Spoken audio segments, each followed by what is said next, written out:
Mr. Chairman, Your Excellencies, Mr. Peteris Kallis, Latvian Ambassador, and Mr. Jeremiah Indo, South African Ambassador to Ireland, distinguished guest speakers, distinguished invited guests, representatives of the media, distinguished ladies and gentlemen, thank you all for being here today. A little over a year ago, we gathered at this same venue for AGPI's first international conference on racism. The conference formed part of the European Commission co-sponsored project Where the Rivers Meet, which aims to help combat racism and discrimination against migrant women living in Europe. The conference was a success by all standards, attracting some 74 delegates from 34 local and international civil society and voluntary organizations. On foot of the success of last year's conference, today we gather for the second international conference on racism. The theme for today's conference is Overcoming Racial Barriers and Achieving Full Potentials. The theme of the conference was carefully selected to reflect the hopes and aspirations of the tens of thousands of migrants resident in Ireland today, and I am sure that our very eminent speakers would address this subject well to the benefit of all delegates. I know most of our indigenous Irish friends do their very best day in and day out in their own light to live lives free of discrimination.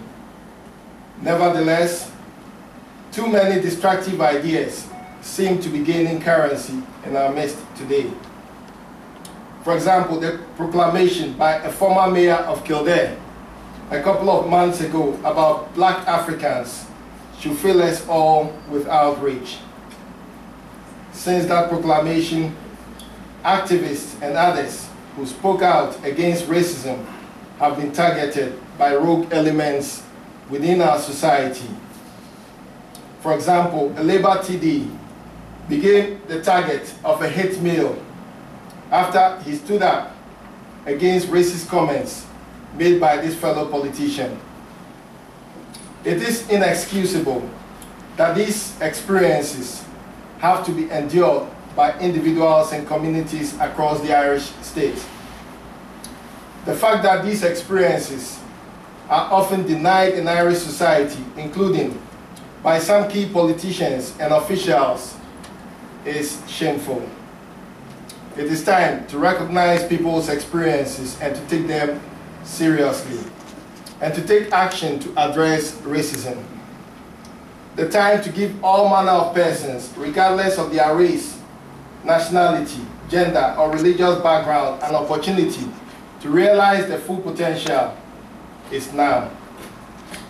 So I say, we must clean the Irish political system of racist elements. Irish citizens who are in the white majority should be proud to stand up and be heard denouncing the sort of racist rhetoric that we heard from the former mayor of Kildare, so loudly and clearly denouncing it that we, your fellow black citizens, can hear you. White racism may be black people's burden, but it is certainly white people's problem. We must all help to clean Irish society. The first step to overcoming any problem is recognizing and acknowledging that it does exist. Minority ethnic communities, including travelers, experience racism on a daily basis in all areas of their life. The visible and daily reality of racism means that Ireland must take first steps in acknowledging racism without further delay, and the government must move with speed to ensure that racist crimes are recognized in Irish law and punished as appropriate.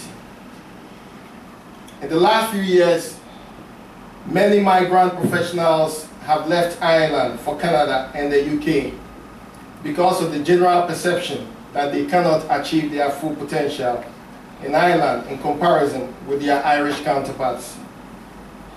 there is the general perception that some jobs and positions within certain professions are the preserve of indigenous Irish citizens. In fact, this perception cuts across many professions. I myself have been asked time and time again when I'll be leaving for Canada. I always answer that I have chosen to remain in Ireland and to achieve my full potential at this moment in time, in the face of what others would consider to be insurmountable odds, because I deeply believe that we cannot solve the challenges of our time by simply running away to other jurisdictions. We must resolve to solve this problem together, unless we perfect this society by creating awareness that although we may have different stories, we hold common hopes. Although we may not look the same and we may not have come from the same place, we all want to move in the same direction towards a better, more prosperous future for ourselves, our children, and our children's children. There are too many today, white and black, in the shops, on the streets, in corners, in our schools and colleges, and at our workplaces, who seek to sow division for their own purposes. To them, I say no. We must root out racist sentiments and remain one people. Like the keyboards of an organ, you cannot get a fine tune unless you play both the black and the white keys. And I'll urge all of us present here today to be ambassadors of change as we move towards eradicating racism from Irish society. To conclude, I'd like to share with you my dream for Ireland. That one day, like it was the case for the USA, France, and the United Kingdom, black people would win Olympic gold medals for Ireland. Like it is presently the case today for the USA and the UK, black people will be elected members of parliament and appointed ministers and ambassadors for Ireland. Like it is presently the case for the United States, a black person would one day be elected president or prime minister of Ireland. Ladies and gentlemen, I welcome you all to today's conference. Thank you very much.